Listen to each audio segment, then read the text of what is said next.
mimi na Mheshimiwa Ayub Savula tutaenda kwenye nominations, watu wachague ni nani anaweza kuwa gavana. Lakini nimenguruma kidogo, Savula akakimbia mbio, amepotea, ameenda kwa chama cha ODM, na leo amekuwa kule Lugari. Mimi nadhania yeye bado anasimama ugavana.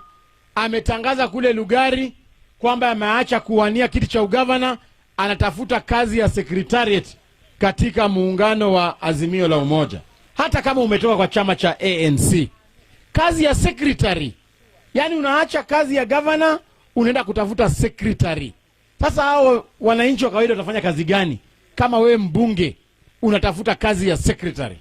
So mimi ningependa kuomba viongozi wote wakoe kwa chama, tushikilie chama chetu.